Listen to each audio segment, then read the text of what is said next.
When you go to most stores, we're going to have two different audio systems that connect the audio to their telephone system. The earlier stores had what was called the E&M audio, and it can be identified if you look under Bavsonic, it will say E&M telephone audio interface. It's also easily identified by the box itself is going to be gray and black. Later stores, and probably the majority of them, have what we call the universal telephone audio, and it too has the name right underneath the label of Bavsonic. Its box is obviously easily identifiable by the yellow and black type box. In testing the systems, first thing you want to look at when you get to the store and find it, which at most stores that have the black colored countertops, it'll be underneath all the shelving behind some raised panels below the drawer. First thing you want to look, make sure its little heartbeat is working, is blinking, and check to see if it has a second lane. There will be wiring from this connector, usually blue cable, that would run up to the second lane unit. If the second lane has been removed and the wiring is still here, we highly recommend you just unplug the green connector and just set it aside down underneath the counter. Just leave it connected to the cable. You could then shut the unit off when the heartbeat quits, turn it back on, and then test it again to make sure that it wasn't a shorted cable or an issue with that lane's audio system or what was left of it interfering with the box operation. On this type system, if they're having an issue with just one lane not working, and it has it had a two-lane or it has a two-lane system, is it set up as a two-lane system, you can actually take the connectors where they plug into the wall, usually into jacks marked B1 or B2, and take the two connectors, unplug them, and reconnect them to the opposing port. Whereas if red was in B1 and blue was in B2, unplug it so now blue is in B1 and red is in B2. You can then go to the telephone system, press the button for lane 1 if the problem was originally in lane 1, and see if the system is working at that time.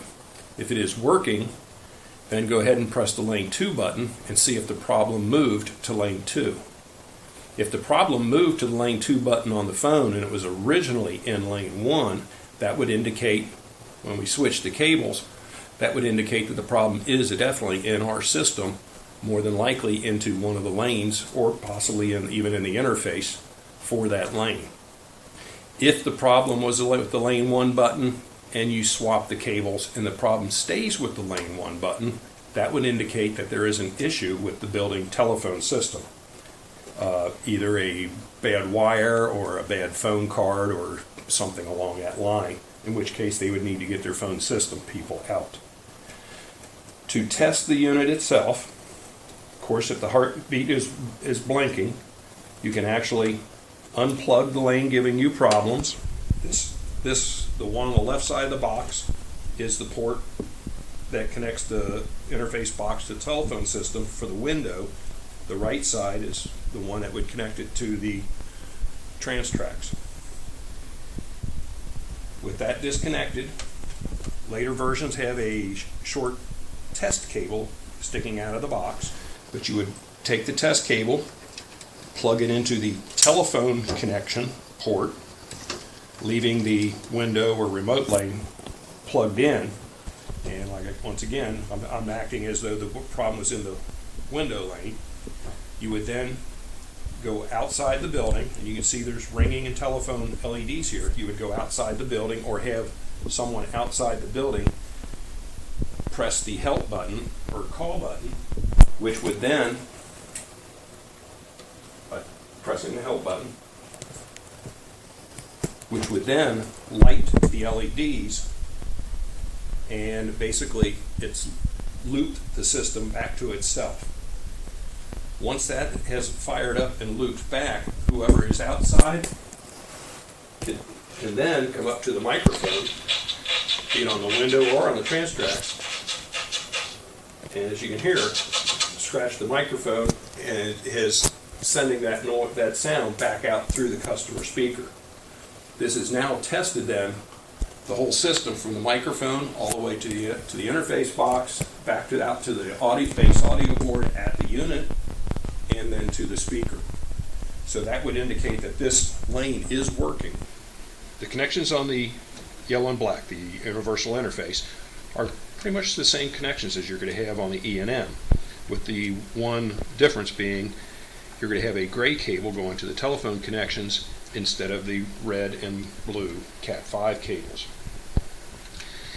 These connections will be the ones that go to the wall jacks, which tie into the telephone audio system, or to their building telephone system.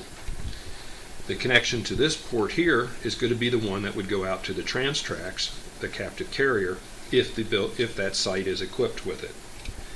The one for the window would have a Cat5 cable that can be disconnected, and that would run up to the base audio board, which would be mounted under the drawer on a filler plate that fills in the gap between the bottom of the drawer and the shelf that runs below it. For the universal interface, once again, when the system is on, you get 2 heartbeats. The system, once again, the left side is for the window, and the output, it would be for that lane. Remote would go to the trans tracks if the building is so equipped, and then the right side would be the connection point for it. It typically is also identifiable because it would use a gray cable with either the red phase tape or a gray cable with a blue phase tape for the output connections or the telephone line connections. This system, get back in there. This system can again be tested by the same method as the other one, by swapping the cables at the wall jack if it has 2 lanes, or if it is equipped with the 2 lanes, and seeing if the problem moves from the lane 1 button on the phone to lane 2, or from the lane 2 button on the phone to the lane 4, or from the lane 2 button on the phone to lane 1. That would indicate if the problem moves from one lane button on the phone to the other, that the problem is again in our equipment. If the problem stays at the same lane button when you have moved our input to the phone system from one lane to the other, then that would indicate that the problem is in our phone system if it stays with the same lane button. This system is a lot easier to test than the one with the test cable, as you can just bring with you either a telephone handset or a butt set, and you would unplug the connector for the wall connection from the interface and just plug a telephone straight into it.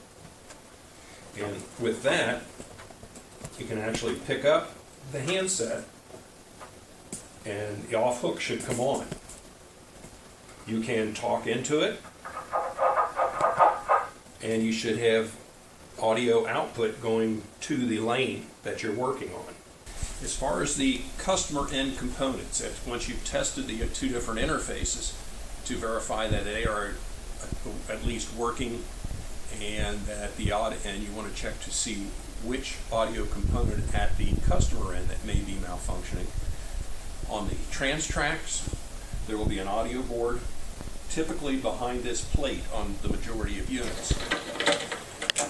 To get to the audio board, you would simply remove the lower screw, hold down on the plate, which disengages the plastic tab at the top, flip it over, and the audio board should be mounted in a box on the back of it.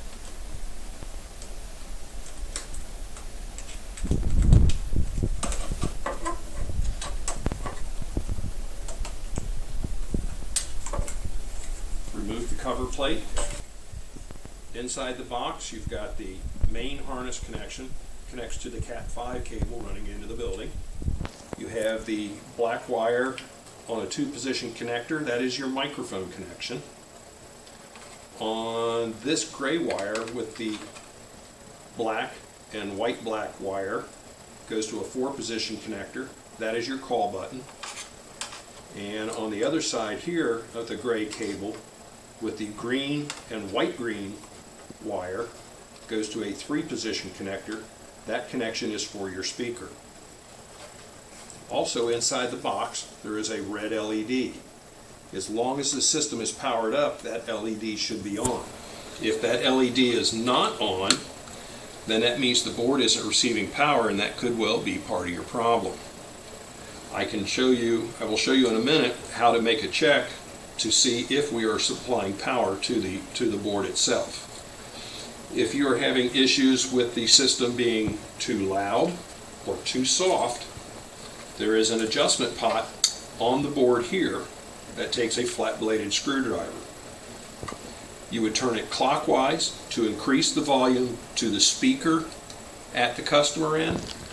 Counterclockwise would decrease the volume to it if you need to make those changes and adjustments.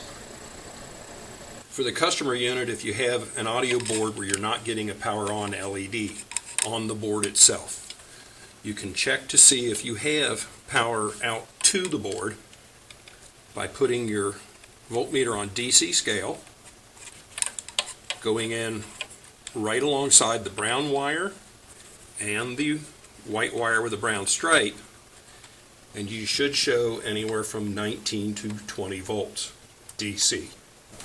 Now, if you did check it on the outside and you did not show the 20 volts DC for the outside unit, you can come into the inside of the building on either the universal, the yellow and black, or the E&M gray and black.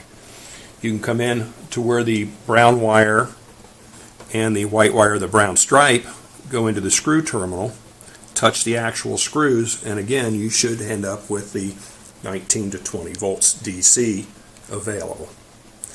If either one of those if this place here does not have the 19 to 20 volts DC, that would indicate that we have a power supply issue in the control, inside the control itself. If you have it at this end and not at the other end, we have a bad wire either somewhere in between this connector and the outside end. Then it becomes a matter of finding where that wire is either disconnected or broken, or pulling in a whole new Cat 5 and remaking the connections again. Up here at the customer control is where your microphone and your call buttons, of which there are 2,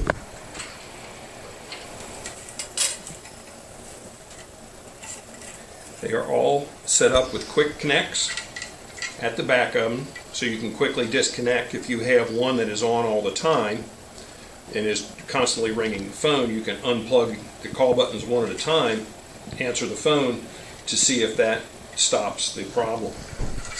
If you get both of them disconnected and it's still ringing in, you need to check to see if there are corrosion on the board, or if we have crimped wires or something that could be shorting the 2 wires for the call button together. The microphone itself, it also has a quick connect up here so that you can disconnect it and replace it easily. If you find all of these components to be working well and you need to replace the audio board itself, remove the end that the wires are coming through, the 2 screws to take the plastic plug out, remove the 2 nuts that hold the board in, then you would lift the board up off of the studs and slide it out the end of the box.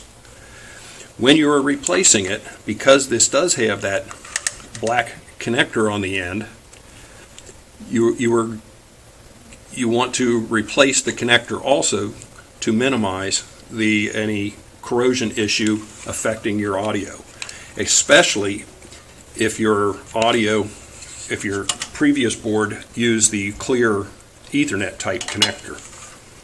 And that can be done by cutting this connector off, and each outside board comes with a pigtail and splice connectors to crimp it together. And it is highly recommended that you strip the wires, twist the wires, and then crimp it, versus using beanies or insulation piercing type connectors. Those do not tend to last long in our equipment.